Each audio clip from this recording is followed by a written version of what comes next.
What's up, tribe? How you guys doing? Go ahead and hit that subscribe button. I hope you like this video. This is going to be your review for the Real Housewives of Beverly Hills, Season 11, Episode 6. I'm going to call this episode The Spin Cycle. Okay? Now, they called it Deliberation of Erica Jane. I'm going to call it The Spin Cycle. Because knowing what we know now, this whole episode was one big spin cycle. Okay? So, we start this episode off. Erica shows up, and of course, they are treating her like she is a porcelain doll. Now, don't get me wrong. Well, I've had friends in my friend group go through a divorce, and you do treat them like that. So I'm not even going to be mad because nobody knows what's going on. Everybody had to find out about it like literally right before she filed. She at least sent them a text message before she filed, but literally like in the 12th hour. And she said later on in the episode that was done very much by design because she didn't want to tell them something that they were going to have to keep secret. What you really mean is you didn't want to tell them something and it leak out. Because let's be clear. All of these shows have people who leak stuff. Remember the whole big fight with Lisa Vanderpump being accused of telling Radar online this, and that. We had the same thing down to the Real Housewives of Atlanta about the whole Bolo situation. So let's be clear. Listen, the only secret you keep is the one you don't tell nobody, okay? So for that, Erica, you weren't wrong. You were not wrong for not telling nobody what was going on, okay? But then Erica gonna say, so what's going on, guys? Girl, you know that nobody care about nothing but what you got going on. And so, they played nice and they went through the whole lunch, child, my Kathy Hilton moment came when they said that Kathy Hilton talks in shorthand, honey. Talking about Kathy be like, yeah, so the person that went to the place and did the thing, right? And I couldn't do anything but laugh because my daddy talks like that. My daddy be like, can you hand me the Johnson from the Jim Jam in the Gidget? Daddy, what the hell are you talking about? And then you get mad if I can't figure it out. What is the Johnson from the Jim Jam in the Gidget? What the hell is you talking about, man? So I understand where Kathy Hilton is coming from because, listen, my daddy do the same thing. But they were talking about in reference to Dorit. And I love how Garcelle said the exact same thing to Dorit that everybody else has said to Dorit, but she took it like a champ. Because Garcelle was like, well, Dorit is a little long-winded, but she don't mean no harm. I really want you and Kyle to work this out. And I'm cracking up because I'm like, Dorit, everybody has said that you long-winded. And you are. But Kyle, you are too. So, Now, finally, Erica is like, okay, I'm going to just address the elephant in the room. And everybody is like, thank God. Like, we are out of small talk, okay? Thank you very much. So Erica goes into the story about, how she's been really, really trying, but she had to leave because Tom has been pushing her further and further away. And it got to the point where she was just walking around that big house by herself. And she was just realizing how lonely she was and that she really tried. And she tried everything. But he just wasn't hearing her. Just nothing was happening and he just wasn't hearing her. Now listen, I would give Erica the benefit of the doubt if we didn't know what we know, okay? But because we know what we know,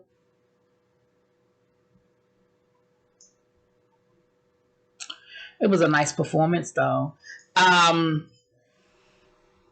She talked about, and then, Bravo funny. Then they kind of did the flashback to that first episode where we saw Erica going through her closet talking about, yeah, let's start in here and we've got to figure out what, we've got just too much stuff and then you put it in context, you're like, oh, she was downsizing to move. Because I'm going to just give y'all the whole thing she gave us. She said that she found the place to live. And she pretty much packed up in one day. And I guess whatever she could get in one day, she took. She found a nice little, compared to the house that she was living in, honey, it's a bungalow, okay? Now, it's still a nice house by every stretch of the imagination. It looks like it's a 3-bedroom, 2-bath, got a pool. It looks like a really, really nice home, right? But of course, coming from, I think she had 16,000 square feet. Of course, there's a big difference. She said that she just bought a brand new car. She bought a Range Rover, different from the Lamborghini. But I mean, again, a Range Rover ain't nothing to sneeze at. Like, it's still a nice car. You know, it's not like, girl, I went and got me a Hyundai last week. Girl, you, okay. And I'm sure it's a 2021 Range Rover, okay? And she said that she dropped Tom off at work that morning. She told him that she loved him. And he was like, that's nice, honey, or something like that. And she said, you know, she felt like the help, you know, like he was talking to her like she was just wanted to help, and then walked off, you know. And then when he came home that night, she was gone. Like, she moved out. Now, here's what I don't believe. I don't believe that Tom didn't know. Listen, even if we believe Erica's version of the story, you think that somebody working at that house ain't called Tom and say, you might want to get home because your wife moving out the house. Like, you don't think none of the maids, the housekeeper, the assistants, like, you don't think nobody told Tom what was going on? Tom, listen. Y'all, we know what it was. Okay, we know what it was, but let's just go on with the story. She talked about how one time she went to dinner with Tom and some of his co-workers or colleagues or whatever, and she was running late. When she got there, she apologized for being late, and she said one of Tom's co-workers said, oh, you need to be messing, you need a better man, because if you had a better man, then traffic wouldn't be a problem, right? And he said, well, if you think you can afford her, you can have her. And she said, you know, how do you know, she said she felt obligated to stay for as long as she did, because he did, you know, take her from nothing. You know, when she met him, she was the cocktail waitress that made good. And, you know, she said he did do right by me and by my son. And he did provide this great life. And so, you know, it was a hard decision to just leave him. Now, you could translate that into, it was hard to leave that sinking ship that I knew was coming. She said that she purposefully filed on election day, thinking that, you know, would get lost in the cycle because it was, you know, such a big election. Girl, no. Listen, when it comes to certain things, we can multitask. We can vote and worry about who you divorcing. Okay. She said that she had to be very secretive and move a certain way because she is dealing with a very skilled attorney, and you know they don't have no prenup. So let's assume that Tom wouldn't, you know, get ready to go to jail and he won't broke. Let's say he still had those millions and millions and millions of dollars. Like, this would be a really big divorce because there was no prenup, and they are in California. It would be a lot, but we know it ain't nothing. We know that their fight is a whole different situation. She said that trying to think of everything else she said, y'all. She said that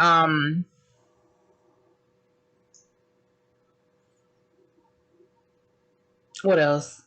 She hadn't really heard from him, and that she 100% expects his attitude to be like, oh, well, you left. Good riddance to you. She said, you know, that's pretty much it. And she said that Tom has a lot of challenges in front of him. And then later on in the episode, she says, I'm glad that I got the support of my girls. I'm glad they're in my corner because it's going to be a bumpy ride ahead. They have no idea how bad this is getting ready to get. So again, that lets you know that Erica knows what's coming up with the lawsuits and everything else. Like, Erica is very much aware of what's getting ready to go down, right? That lets you know. Very aware. So then we had Kyle and Dorit talk. Child, they made up. I ain't got the energy for it. They made up. And just like Kyle always whining, well, when Garcelle said it, you didn't say anything. Garcelle said the same thing I said, and it didn't make you mad. Dorit was like, girl, look, I didn't want to talk about it on election night, so I'm sorry.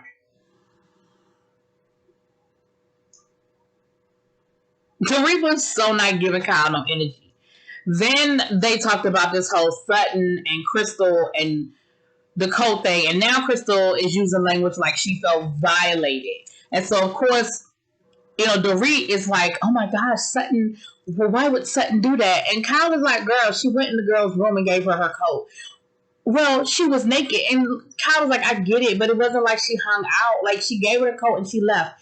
Well, I mean, Crystal made it seem like it was a lot deeper than that. And of course, Crystal is now making it seem like, Sutton sat down and started filing her nails while Crystal was laying on the floor naked. And we saw the footage. That is literally not how that happened. Like, it wasn't that deep. And I'm just over it. Like, y'all know, I'm just over it at this point. I'm over the story. I'm over Crystal being upset about it. I'm over all of it. Okay. Then we had Sutton going to get a mammogram. Now listen, normally y'all, I'd be like, Sutton is doing too much. Sutton is extra. Sutton is being too much. Listen, but if you have never had a mammogram, you do not understand. As a man, you will never. And I know that men, can get breast cancer and all that other stuff. But even in that, it is not the same. When you put your breasts in that machine and they press down and they have you standing in the most awkward positions and twisting and turning. Listen, it is not fun. But Sutton, you, ma'am, have never had a mammogram. So Kyle was absolutely right in making you go to the doctor and get a mammogram. And I know that I'm guilty too. I mean, I've had a mammogram, but I did miss my yearly mammogram because I was like, I'm not about to risk COVID. No. So I'll probably have to go like at the end of the summer. But I didn't go do my yearly checkup this year. But I normally go. Okay. Garcelle is meeting with a dating coach. And she had a moment which, sometimes talking to people and you hear yourself say certain things out loud and articulate, it gives you a moment. And as she's talking to her dating coach, it's not a matchmaker. It's someone that is helping her figure out what her patterns are, what she does right, what she does wrong, and how to move forward. And what she realized was that one of the things she said, well, I feel like I need to stop leading with my career. And the dating coach was like, no, I want you to be authentically who you are, but you just have to be mindful and make sure that you're moving in the right circles with the right people where that's not an issue. And Garcelle was like, I have to take the opportunities that come to me because that's why my mother brought me here. And I would be less than my authentic self if I didn't take advantage of the opportunities that are being given to me. And so I have to work. And my career has to be important to me. And listen, she ain't wrong. And I understand it. But there is a medium. And that you do have to find that middle space. Especially depending on the circles that you move in, We get to see Erica's house. Like I said, it's a nice home, but you see her trying to turn it into, a home. See her and her assistant and her, she still got her two people with her trying to figure out the best way to make it work and how to fit it all in the space. And of course, we have another moment with her and she's emotional and she's crying and, child. Okay. So Crystal is having the ladies over to make dumplings. And I thought that it was, I'm sorry, before that, when Kyle and Sutton get to have a conversation and Kyle relates to Sutton that there seems to be some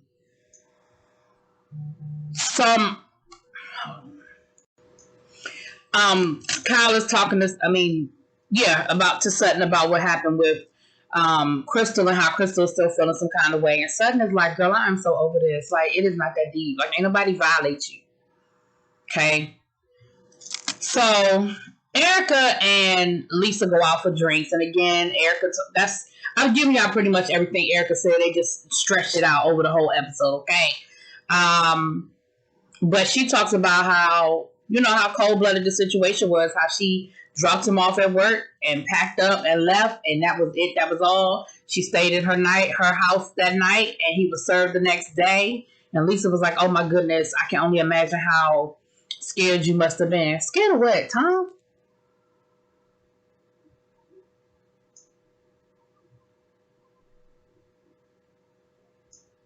I mean, I guess. So Crystal is having the ladies over for dumplings. Now this is where I missed the Erica Jane, the Glam Squad, Erica Jane, that will give you a whole moment. Because the minute I heard that they were making dumplings, I was like, either Dorit or Erica is about to give me a look. They're about to give me a very Asian themed, Valentino type look. Girl, neither one of them gave me a look. I mean, they looked nice. They looked nice. But they didn't give me what I needed. Y'all know what I'm saying. Y'all know what Erica and Dorit give. And I said, y'all about to go make some dumplings? And y'all not about to give me a look? Oh, I was disappointed. But they look nice. Don't get me wrong, they look nice. And while they were there, again, Erica talks some more about her divorce child. Like I said, they spread that thing out the whole damn episode.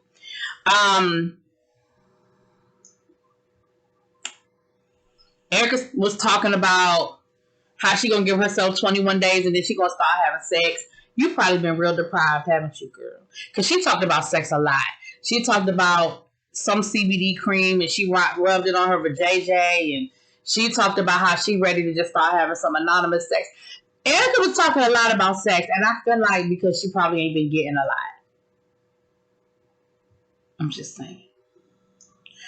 If Erica does come back next season, y'all know Erica gonna have herself a new man, right? That's got a lot of money, right? Y'all do know that.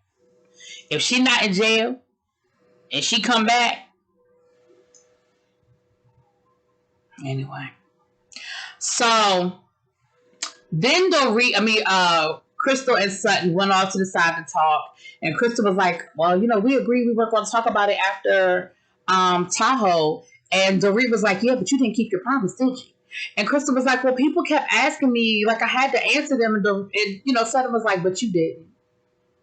Like, if you didn't want to talk about it, you wouldn't talk about it." And then y'all know shady ass Bravo gave us 3-4 clips of her telling them what happened when Sutton came in her room.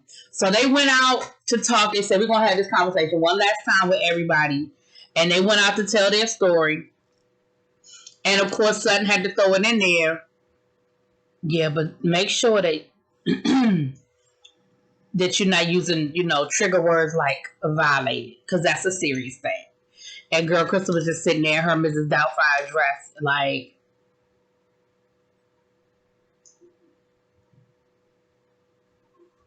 y'all, that was pretty much the episode. Y'all let me know what y'all think. Drop it in them comments, y'all. Peace.